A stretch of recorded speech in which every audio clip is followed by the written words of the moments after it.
Buen día, estimados colegas. Vamos a trabajar ahora un poco, vamos a ver un poco de planificación curricular. En esta primera parte es indispensable empezar nosotros a trabajar desde donde empezamos, ¿no? De repente empezamos con las preguntas, ¿no? ¿Dónde empieza mi rol de mediador?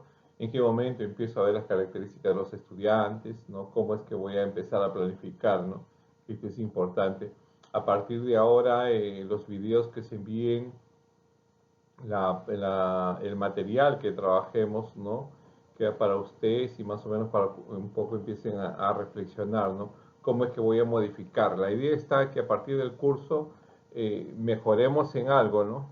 Mejoremos en algo, o sea, planteemos la idea de que lo que estaba trabajando de repente lo puedo fortalecer un poco más, ¿no? Esa es la idea. Bien, tenemos el objetivo de conocer bien la programación curricular y la articulación entre los documentos que lo conforman. La planificación anual, las unidades, los proyectos, las sesiones de aprendizaje, ¿no?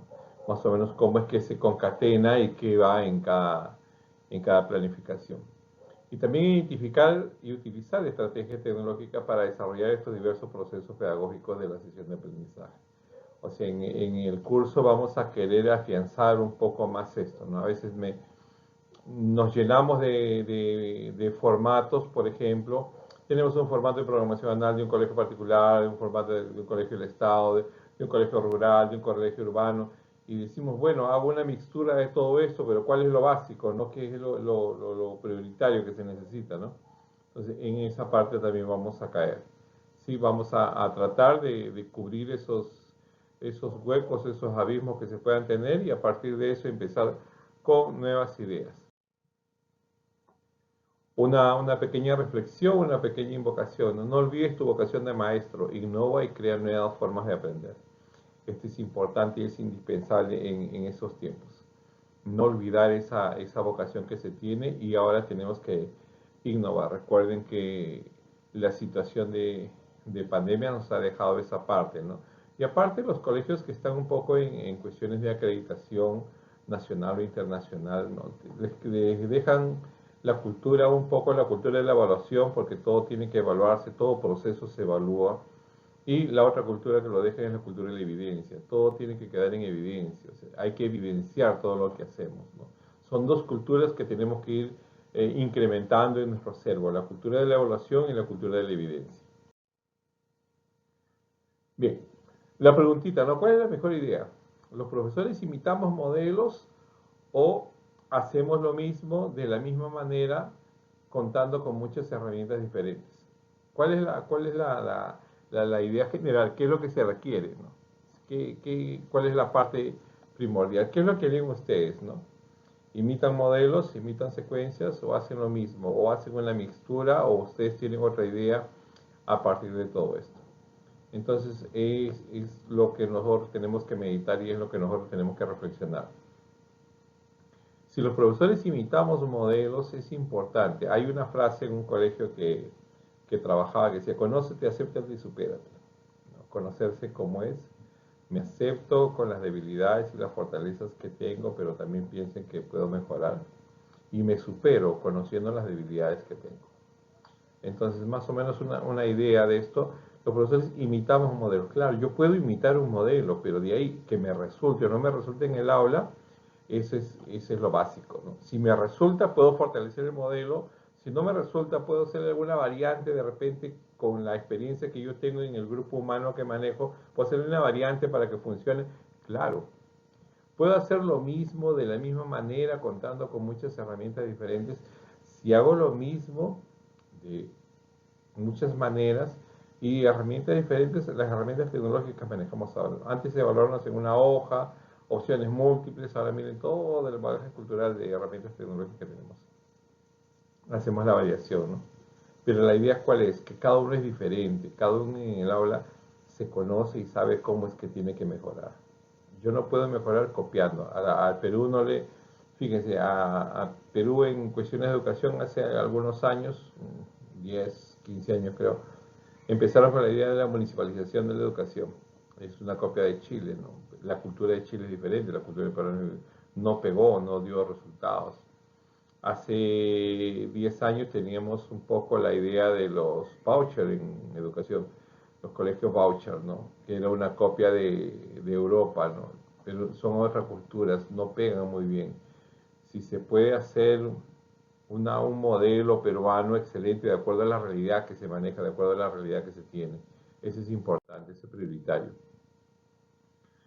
Dentro de todo el curso vamos a llevar varios temas, entonces el primero que tenemos planificado es el de planificación curricular.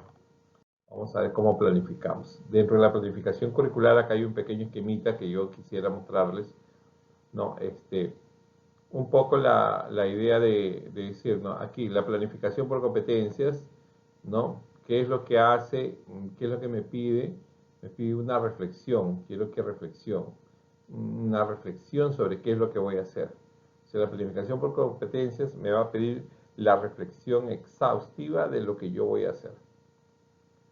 Yo necesito meditar lo que estoy haciendo y trabajarlo correctamente.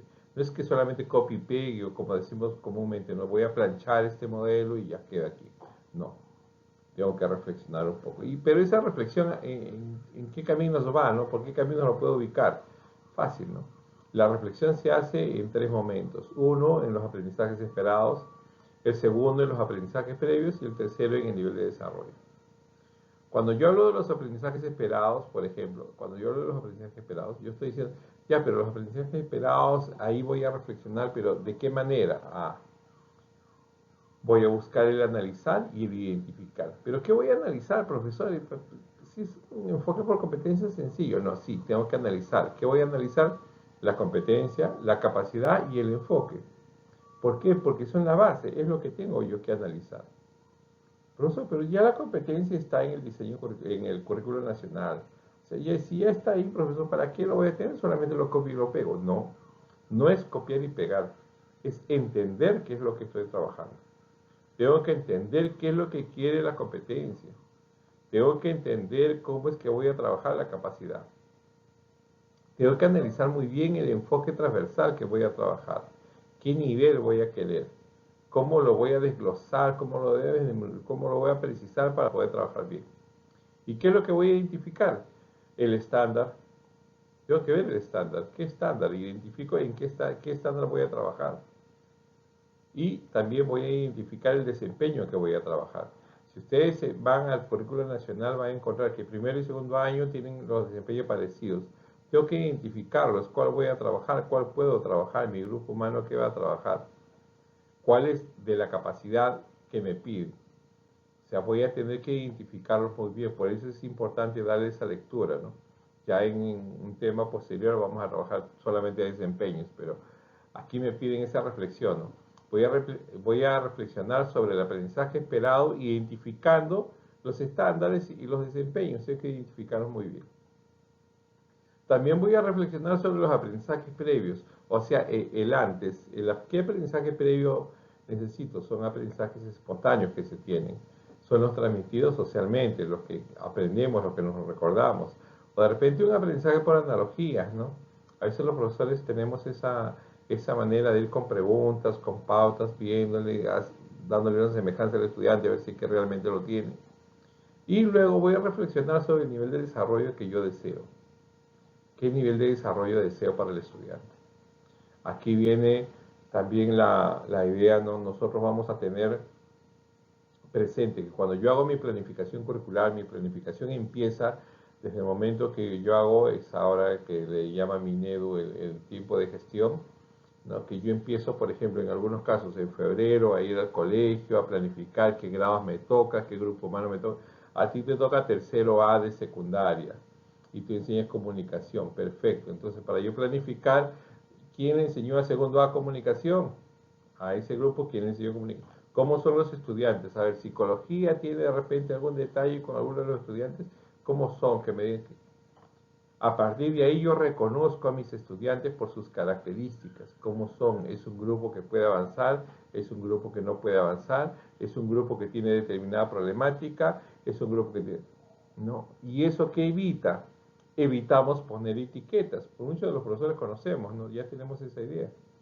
Evitamos poner etiquetas. Por ejemplo, Un estudiante X de primer año de secundaria no entiende matemáticas, segundo año de secundaria no entiende, ha llegado a cuarto año de secundaria, no, él nunca entendía matemáticas, lo etiqueté. Pero no doy con el kit de todo, o sea, cuál es el detalle del pobre estudiante, ¿no? ¿Qué es lo que tiene el estudiante? Entonces, ahí viene la planificación, ¿no? Y en todo ese proceso, desde yo colocar las características del estudiante en febrero, marzo, al final, cuando yo empiezo a poner la conclusión descriptiva, a cuando empiezo a poner la nota final, a cuando empiezo a evaluar finalmente, ahí termina. Y toda esa etapa, el docente que es un mediador. Ahí empieza mi etapa de mediador. Bien, es importante que nosotros reconozcamos pues la importancia perdón la redundancia, la competencia, el ser competente. La competencia me trae a mí ciertos niveles para yo entenderlos. Viene mi competencia, por decirles en matemática. Una competencia tiene 4 capacidades, es el desglose, ¿no? Y cada capacidad tiene algunos desempeños.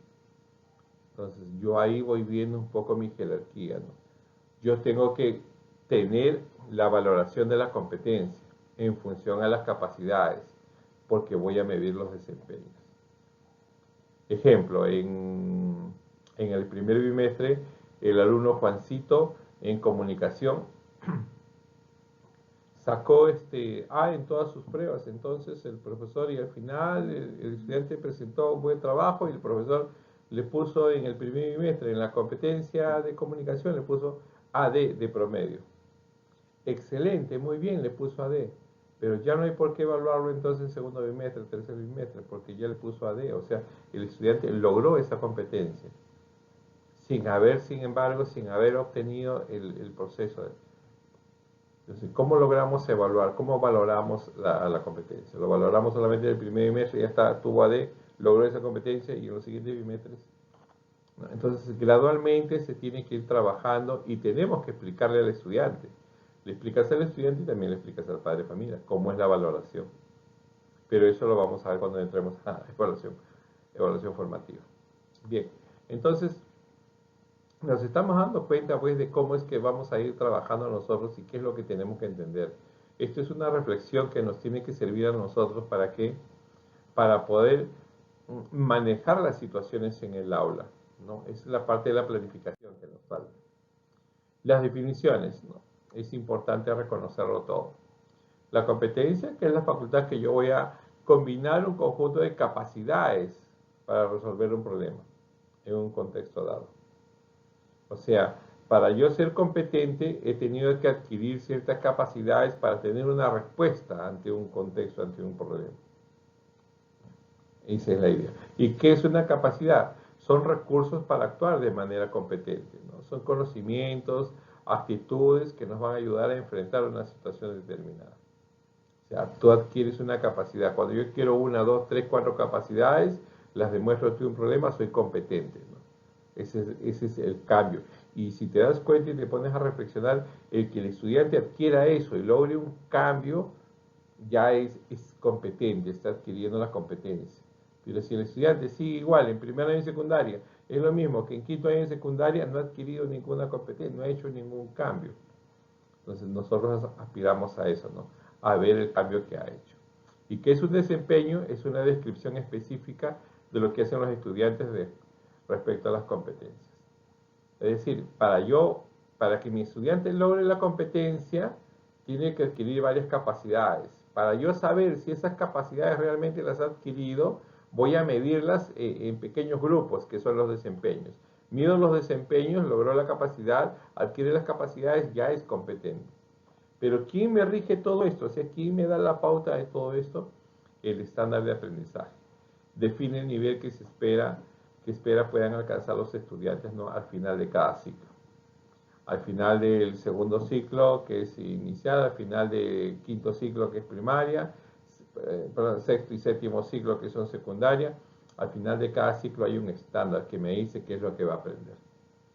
Entonces muchos a veces nos hacemos problemas, mire, me adelanto un poquito de la evaluación, muchos nos hacemos un problema, por ejemplo, nos han dicho en muchas capacitaciones, la rúbrica tiene que ser perfecta. Una rúbrica tú la puedes hacer en función a los desempeños que tiene, lo puedes utilizar de criterios. La capacidad también la puedes desglosar, la puedes precisar para que vaya en tu rúbrica, y esa es una rúbrica por capacidades que puede durarte un bimestre. La rúbrica también la puedes sacar del estándar de aprendizaje. Desmenuzas, desglosas, precisas el estándar de aprendizaje y haces tu rúbrica que te dura mucho más. Pero, o sea, pues es aceptable ese tipo de rúbricas. Solamente que acá no nos acostumbramos, pensamos, ay, una rúbrica, voy a hacer cada sesión de aprendizaje voy a hacer una rúbrica y eso me va a demorar mucho tiempo, mucho trabajo. No es que cada sesión, ya lo vamos a ver posteriormente, pero no es que hagas una rúbrica por cada sesión, ¿no? ¿Qué es la planificación? Es un proceso flexible, pensante, abierto, ¿no? Cíclico, que me permite, que constituye un acto, ¿no? Que es reflexivo y crítico, que es lo importante, que se pone por escrito después de haber pensado, analizado. A veces pensamos, ¿no? Como docentes, sí, vamos a hacer nuestra semana de gestión y vamos a pensar cómo vamos a planificar, qué grados me tocan, cómo es que voy a hacer con cada grado. Ah, ya, este grado le voy a hacer esto porque a mí me gustó mucho, pero no estoy pensando en el estudiante, si es que ese grupo me va a aceptar lo que yo puedo hacer. Si va a estar, si lo que yo le voy a facilitar va a ser acorde a lo que ellos necesitan, porque es indispensable saber lo que ellos necesitan, ¿no? Para eso uno tiene que reflexionar y tiene que colocarlo por escrito, ¿no? Es planificación, ¿no? Entonces, esta planificación me va a permitir a mí conocer cómo, o sea, el paso es este. Llega febrero, conozco al grupo humano que le voy a enseñar, y para conocer al grupo humano y luego yo decir qué es lo que le voy a enseñar, voy a anticipar lo que ellos necesitan. Voy a organizar lo que yo puedo darles a ellos para que me trabajen en un año. Y voy a decidir, ¿no? Voy a decidir cómo es que van a trabajar ellos lo que yo les voy a dar. Entonces, tienes que anticipar, organizar y decidir. Y esto es algo que lo vas a colocar por escrito para que tú mismo no te olvides y lo tengas presente y tengas secuencialmente. Profesor, disculpe, pero me ha pasado a mí que yo a veces planifico algo y he planificado algo para mayo y luego llega mayo y me doy cuenta que puedo hacer algo mejor, lo puedo cambiar. Claro que lo puedes cambiar. Pero no es que lo cambies a cada rato, no es que planifiques en febrero y luego digas, ah, lo voy a cambiar esto, voy a cambiar. No, porque no sería planificación. Que una o dos cosas las cambies porque... Sí. ¿Y cómo se llama eso? ¿Cómo lo puedo justificar? A eso se le llama intención pedagógica. Esa es intención pedagógica. La intención pedagógica te permite a ti planificar una sesión con una actividad, ir en tu micro, salir de tu casa, ir en el micro pensando y decir, ay, se me ocurrió esto que me puede resultar mucho mejor de lo que he pensado y lo puedo hacer y en ese momento lo cavilas, tu intención pedagógica, lo haces y te salió muy bien. Y en la parte de observación de tu sesión de aprendizaje lo colocas, ¿no? Por intención pedagógica, preferí hacer esta actividad. Ya está. Lograste los desempeños, hiciste lo que deseabas y te salió muy bien. La mediación es el proceso de interacción efectiva entre un docente y un estudiante. O sea, ya murió el magíster Dixit, el maestro lo ha dicho, así es, ya finiquitamos con eso. Y esto implica, ¿no?, que el docente tiene ese nuevo rol de mediador, ¿no? Tengo que hacer que mi estudiante trabaje esa parte, ¿no? Es un mediador que va a transmitir valores, va a transmitir intencionalidades pedagógicas, va a visionar, va a darles una visión distinta, se va a proyectar a ver cómo es que quieren trabajar los estudiantes, va a observarlos y va a lograr, sin enseñarles el todo, porque ya no es nada de que me voy y en mi pizarra yo les explico todo, si todos están callados 40 minutos, lo copien al cuaderno y estudien para la próxima semana que viene. No, sino que ellos tienen que hacer la mayor parte, ellos tienen que trabajar la mayor parte, ¿no? Ver cómo es que van avanzando. La mediación, ya, yo llego como mediador. Entonces, las importancias, ¿no? Las competencias, ¿no? La competencia, lograr una competencia necesito la capacidad, ¿no? ¿Y cómo mido una capacidad? La capacidad se operativiza, o sea, se hace efectiva con un desempeño. Pero para la competencia también necesito un estándar.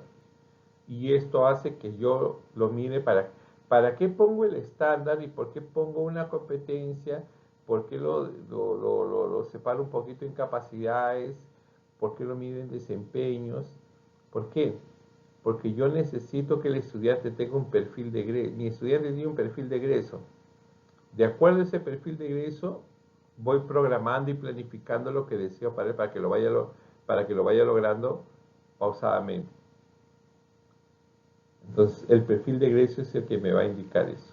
Y el enfoque transversal son los valores que yo le voy a dar a mi estudiante para que entienda, ¿no? Los 7 enfoques transversales que hay, el enfoque del medio ambiente, el enfoque de derecho. Entonces, esos enfoques también le van a dar pauta al estudiante para que adquiera actitudes. Entonces, ¿qué es lo que prima aquí? Aquí lo que prima es el perfil de egreso y el enfoque transversal. Porque eso es lo que quiero que mi estudiante lo logre.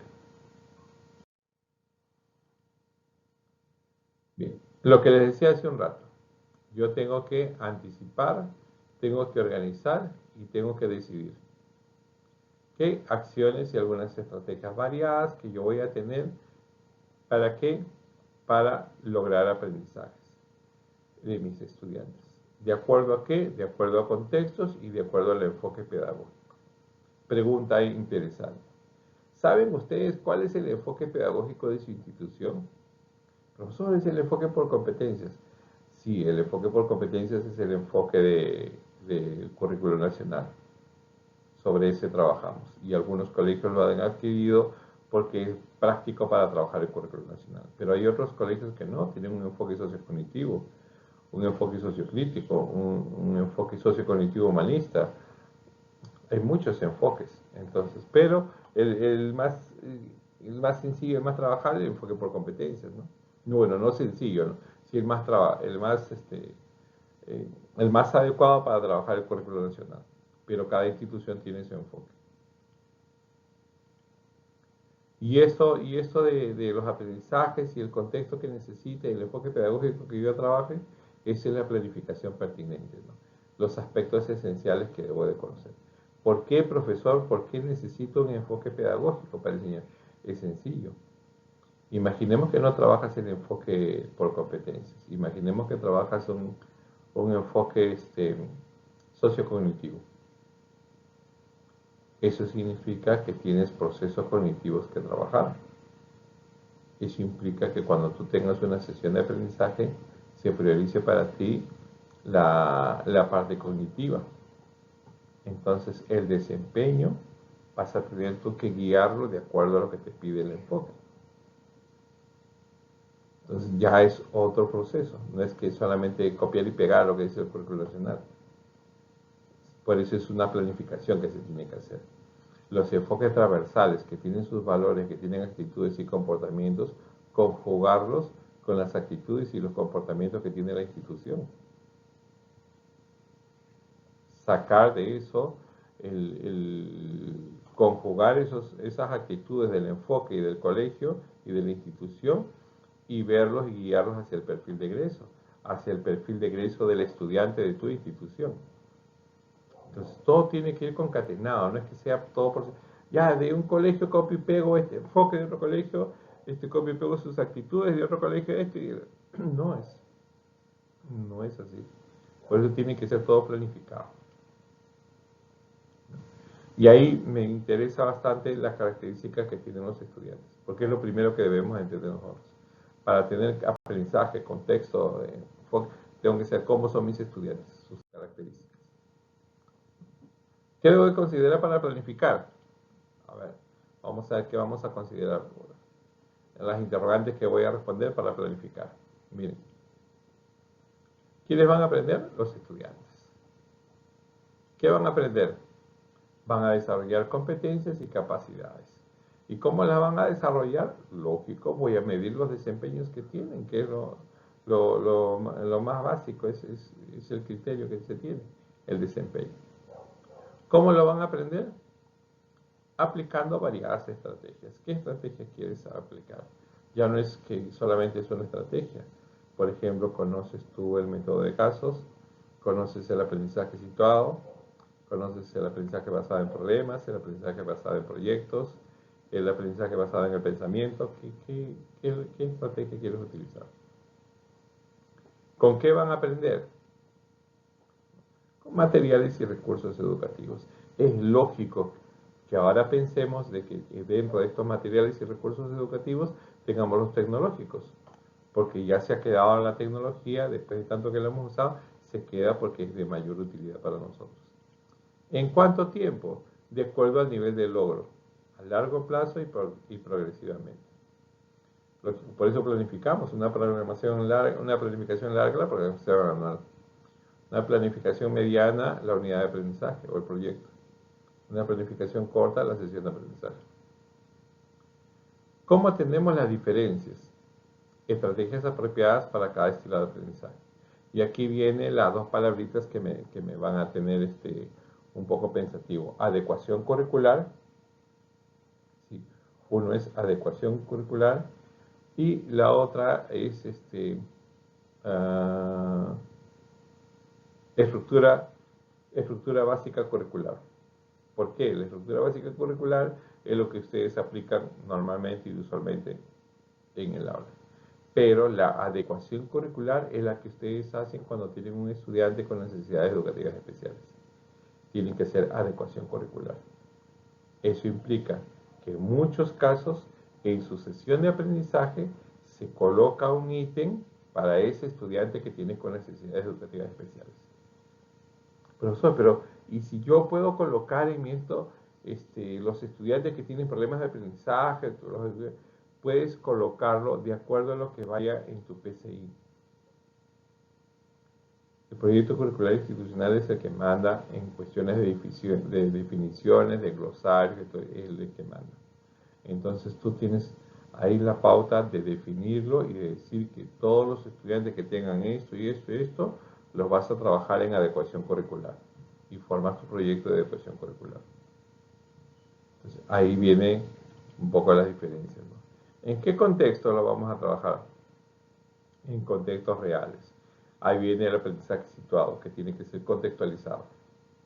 Es importante que sepamos un poco de aprendizaje situado para poder trabajar los 4 pasos por lo menos de aprendizaje situado, cosa que ya los va trabajando. ¿Cómo comprobamos que aprende? En diferentes situaciones a evaluar. No tenemos muchas situaciones que podemos ir evaluando, en diferentes situaciones se puede evaluar, ¿no? Los contextos que se dan y el tipo de evaluación es importante. ¿Cómo lo vas a evaluar? Ya no vas a evaluar tú que la hojita, 5 preguntas, que redacte un ensayo, sino tienes que ver qué criterio utiliza el estudiante. Puede ser un portafolio, puedes obtener otra evidencia, ¿no?, para su aprendizaje. Los niveles de planificación en el aula, ahí están. ¿Qué niveles tengo? El de la programación anual, el de unidades didácticas o el de sesión de clase. ¿No? La programación anual es secuencial y cronológica, ¿no? Coloco ahí en la programación anual el propósito de aprendizaje que se tiene, coloco la secuencia de unidades que tengo, de proyectos que tengo, la manera en que voy a evaluar y qué materiales voy a utilizar. Y es importante, en algunos casos usan bibliografía, pero dada los tiempos que vivimos tecnológicos, sería bibliografía y webgrafía, o sea, páginas web que utilizas. O en todo caso hay algunos que colocan y utilizan el término de link. Entonces puede ser linkografía también, dependiendo de cómo guste colocarlo. Unidades didácticas, tenemos la organización secuencial y cronológica de las sesiones de aprendizaje. En la unidad coloco los propósitos que utilice en el bimestre o en esa unidad específica de un mes y las sesiones que voy a ir trabajando. El propósito, el producto y la evidencia que me van a entregar. Eso es lo básico. Y las sesiones de clase, ¿no?, la organización de las actividades que coloco en el desarrollo, ¿no? De acuerdo a lo que planifique, el propósito de esta sesión, ¿no?, hay ciertos procesos pedagógicos y didácticos que tienen que seguir. Entonces ya ahí me da una pauta más sencilla. Una sesión de aprendizaje para una sesión dependiendo de la cantidad de horas, depende de lo que programes y depende de lo que quieras trabajar. ¿Que una sesión me puede durar para todo un bimestre? No tanto. ¿Una sesión me puede durar para todo un mes? De repente la sesión es imaginemos un curso que le toca 2 horas a la semana, en un mes son 4 semanas, son 8 horas, puede ser, pero sería muy largo. Una sesión puede ser para 3 semanas, dependiendo si son 2 horas, o para una semana, si es un curso de 8 horas, ya tienes para toda la semana, puede ser, dependiendo también de cómo es que te den la indicación. Y el proceso de planificación, ¿cómo lo empiezo? Con el propósito. Tengo que ver bien cuál es el propósito. Mi propósito de aprendizaje. Tengo que determinarlo. ¿En función a quién? A las necesidades que tengan mis estudiantes. ¿Y cómo reconozco yo las necesidades que tienen mis estudiantes? Tengo que averiguar sus características. Conversar con el profesor del año pasado, converso con psicología, de repente converso con TOE, de repente busco un poco de información para cómo es mi grupo, ¿no? ¿Qué deficiencias tiene? ¿Qué fortalezas tiene? ¿Qué habilidades tiene? Eso es importante, ¿no? Y aquí va saliendo, ¿qué aprendizaje voy a lograr? De repente yo vengo con un vendaval de conocimientos para todos y al final el grupo de repente camina lentamente, pausadamente, pero bien. Entonces ya no tengo que venir con el vendaval, sino tengo que planificar ese vendaval, poner un poquito menos para que vayan avanzando. Y si yo le pongo el vendaval, de repente mis estudiantes pueden con todo. Claro que va a haber algunos que pueden con todo, pero van a haber otros que no. Y en lugar de motivarlos, vas a desmotivarlos porque van a decir que no pueden. Por eso debes de conocer al grupo humano que tienes. Determinar el propósito de aprendizaje, ¿no? Con las necesidades que tiene cada uno. Las evidencias de aprendizaje, ¿no? ¿Qué criterios voy a utilizar para recoger evidencias, ¿no? Del aprendizaje? Es importante, ¿no? O sea, puedo realizar una actividad y cuál es la evidencia que me va a decir a mí que se ha logrado esa actividad. Entonces, tengo que establecer esos criterios, tengo que ver bien esos criterios. A lo mejor estás en física, el curso de física, y has ido al laboratorio y estás trabajando un desempeño que te dice por ahí analiza, y tú por ahí le dices muy bien, hágame un ensayo. Como que todavía no hay coherencia en esa parte, ¿no? Porque ensayo es identificar, comprender como que un nivel más abajo de acuerdo a la taxonomía.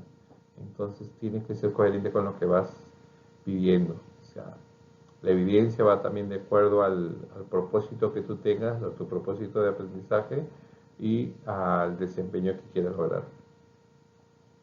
Y la situación significativa, ¿no? O sea, a las actividades que vas a trabajar.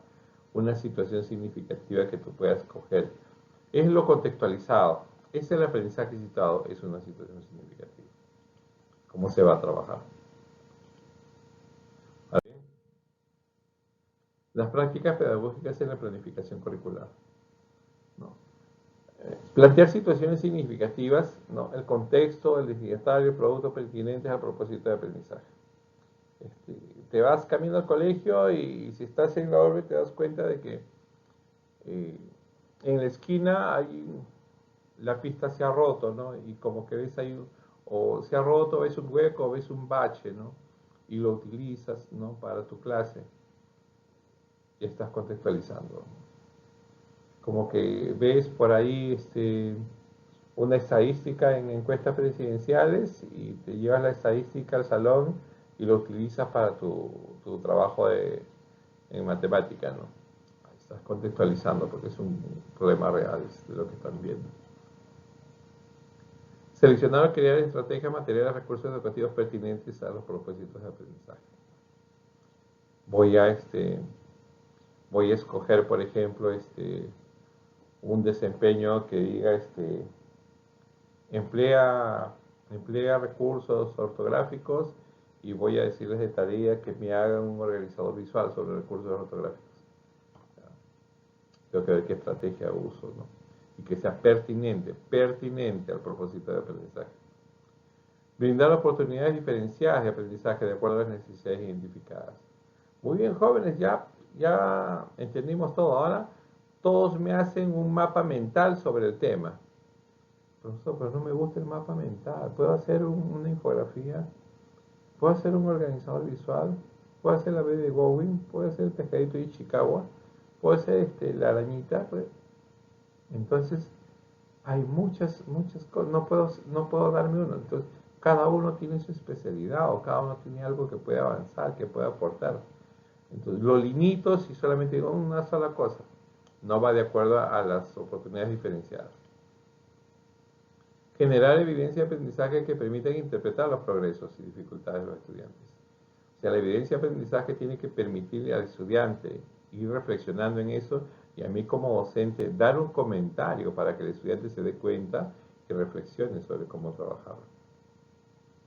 Considerar diversos espacios educativos y su organización para favorecer el propósito de aprendizaje. Lógico, ya no queda todo en el aula, ojo, y ahora tienen realidad virtual, tienen los videos, tienen YouTube, aplicaciones, el PET, que son simulaciones para cursos de ciencias, tiene infinidad de cosas. Salgan del aula, quédense en el aula, olvídense de la disposición tradicional, pónganse en grupos, pónganse en media luna. Yo les aconsejo para distribuciones en el aula, hay un libro antiguo, y el libro tiene más de 30 años, ¿no? Que si lo leí cuando estaba en la universidad, fíjense cómo es antiguo, pero hasta ahora es aplicable. Se llama Entornos del Aprendizaje, el autor es Elizabeth Richardson. Excelente, ahí te da muchas disposiciones que puedes trabajar y estrategias también. Brindar espacios de retroalimentación oportunas, ¿no?, al proceso de aprendizaje, según los criterios establecidos. Yo tengo que aprender a darle a mis estudiantes a retroalimentarlo. No hay nada que, se pasó la hora, jóvenes, ahora sí, me tengo que ir, la próxima clase seguimos. No, pero si no he hecho retroalimentación, no me di cuenta de que me equivoqué, no me di cuenta cuál es la idea principal, no me di cuenta de nada. Entonces, la próxima semana ya se olvidó el profesor, hasta el estudiante se olvidó de que, no, ya no sirve en el momento. Por eso hay que planificar bien los tiempos también. Preguntar y repreguntar sobre la validez de las hipótesis, las afirmaciones y conclusiones de los estudiantes. O sea, hacerle las preguntas respectivas. Está presentando un portafolio, preguntarle qué se hizo, demoraste, no, qué complicaciones tuviste, por qué tuviste esa complicación, y si hubieras usado esta estrategia, tendrías la misma, qué te parece, qué puedes mejorarlo. Interesante. De ahí vamos a ver también en la parte final de retroalimentación cuáles son las preguntas que me pueden generar un mayor interés. Y los procesos, ¿no? Como les decía, el proceso, el contexto que se vive global, yo conozco el contexto como docente, luego vienen las características de los estudiantes, que es importante, y ahí empiezo yo a planificar, ¿no?, a planificar la zona de desarrollo real, que es la parte de gestión. Los hitos serían en el año escolar, cómo voy planificando cada qué tiempo voy pautando para rebobinar yo mismo y reflexionar, o sea, las vacaciones entre bimestre y bimestre. Y al final ya voy a ver si se logró o no se logró el estándar, si veo bien. Esa parte es la mediación, lo que les decía. Toda esta parte es la mediación. Mediación o andamiaje, ¿no? Es la parte que da el docente, ¿no? Y eso es importante tener en cuenta. Eso es lo que yo voy a planificar. Los procesos a tener en cuenta en la planificación y en la mediación y evaluación de los aprendizajes. Aquí voy con todo el proceso, que es lo que debo de tener en cuenta. Con todo. Identificar las potencialidades y necesidades de aprendizaje de mi grupo humano, de mis estudiantes, no del vecino, del otro salón, del otro, no. Si yo copio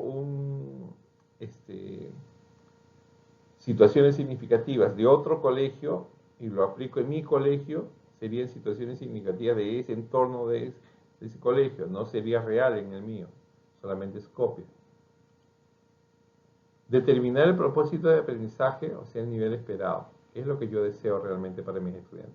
Ya los conozco y tiempo suficiente, entonces sé qué es lo que pueden dar. Definir o determinar la evidencia del logro de aprendizaje, ¿no?, la competencia. ¿Cómo es que va cómo voy trabajando esa competencia, ¿no? Esas capacidades se van logrando, esos desempeños, esos criterios que yo tengo, se van logrando. Tengo que definirlos correctamente. Si no entiendo yo el desempeño, ¿cómo puedo explicarle a mi estudiante, cómo puedo enseñarle para que logre ese desempeño? Si yo no entiendo qué me quiere decir desempeño, ¿no? sea, es como si me dijeran, haz preguntas sobre estos 3 temas, pero yo no entiendo los temas, ¿cómo voy a hacer preguntas de todo eso? Entonces, primero tengo que entenderlo yo. El docente primero tiene que entender el desempeño. Planificar experiencias para lograr el aprendizaje. Lógico, tengo que planificar qué experiencias voy a trabajar, porque yo soy el especialista. Desarrollar experiencias de aprendizaje. Esas experiencias de aprendizaje, como yo ya sé, las he planificado, tengo que desarrollarlas. Si no, no voy a saber si surten efecto o no. No voy a entender con mis estudiantes, voy a hacer mi retroalimentación. ¿Y el profesor va a hacer retroalimentación? Lógico, yo también. Cuando termine mi clase, yo hago mi retroalimentación. Me surtió efecto, me sirvió, me entendieron, no me entendieron, se trabajó bien, los motivé, no los motivé. Yo también hago mi retroalimentación. ¿En qué puedo mejorar? Recoger las evidencias del logro de aprendizaje. No voy a hacer trabajar al estudiante por gusto, tengo que recoger las evidencias, ver qué evidencias he dejado y ver cómo han trabajado los estudiantes. Hacer mi retroalimentación, hacer un comentario para que ellos sepan que yo estoy en todo momento con ellos. Es el mediador, estoy en todo momento con ellos. Analizar e interpretar las evidencias para identificar el nivel de logro del aprendizaje. De acuerdo a las evidencias, yo voy viendo si lo va logrando o no lo va logrando. Y de acuerdo a eso, voy logrando que ellos estén en el logro de aprendizaje, el nivel de logro de aprendizaje que deseo. La importancia de planificar todo.